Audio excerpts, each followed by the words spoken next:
Chinese President Xi Jinping is in Vietnam for the first time in 6 years. He's there to mark the 15th anniversary of a comprehensive strategic partnership between the two countries. That is a senior diplomatic tier that China's rivals, such as the United States and Japan, reached with Vietnam only this year. China and Vietnam have signed 37 agreements, including several on cross-border rail development and trade. Our trade, infrastructure and economic ties are set to play a large part in discussions, but so too regional issues of concern such as disputed territory in the South China Sea. The Chinese leader's visit follows US President Joe Biden's trip in September, after which Vietnam's top leader Nguyen Phu Trong said he aimed to remain on good terms with both the United States as well as China. And for more, CNA's Lo Min joins us live from Shanghai. Min, Chinese state media portraying this trip as one that will build political trust. Is that kind of trust something that Beijing feels needs to be boosted in this current time? It is, and it is a very significant trip because it is likely to be President Xi's final overseas trip this year, and he's chosen Vietnam as the destination. Now, observers say his intention is likely to seek reassurance from Vietnam regarding its commitment to Beijing, and assurance that Vietnam will not align with forces against China. Now, this coming after Vietnam had recently upgraded its bilateral relations with both the US and Japan to a comprehensive strategic partnership, putting these countries on par with China. But with this trip, though, President Xi has just announced that China-Vietnam relations had entered a new stage, with both countries agreeing to work towards creating a community with a shared future.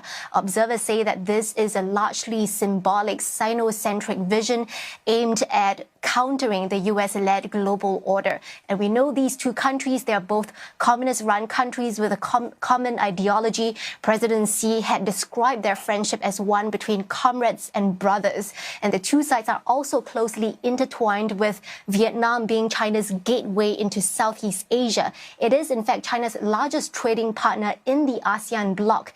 And increasingly, northern Vietnam is being more and more integrated with southern China's supply chain networks, as more Chinese companies are relocating there to reduce the risk of US-China trade tensions.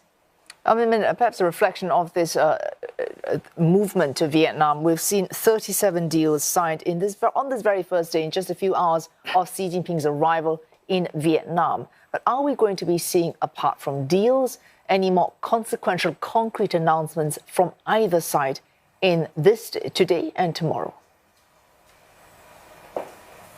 Yes, so we are still waiting for more information on the specifics of these 37 agreements that are being signed, but among them is expected to be an upgrade to rail links between the two countries, which China is offering some funding for. Now, this rail link is expected to pass through some of the richest mineral mines in Vietnam. These are materials that would be useful in the making of electric vehicles and fighter jets and smartphones, and experts have said that China will likely be interested in cooperation in this area because these mines are not fully exploited, given that Vietnam lacks the processing technology. And we've seen President Xi write an article published in Vietnamese media today urging cooperation not just in key minerals, but also in green energy, as well as security and digital connectivity. But there are sticking points as well, such as their territorial dispute in the South China Sea. President Xi calling for a mutually acceptable solution. But observers say Vietnam is likely to use this occasion to push Beijing for some assurances in its military ambitions in the South China Sea, given those frequent patrols that we're seeing Beijing conduct in the oil-producing waters off the coast of Vietnam. Thanks for that. Lo Min reporting live to us there from Shanghai.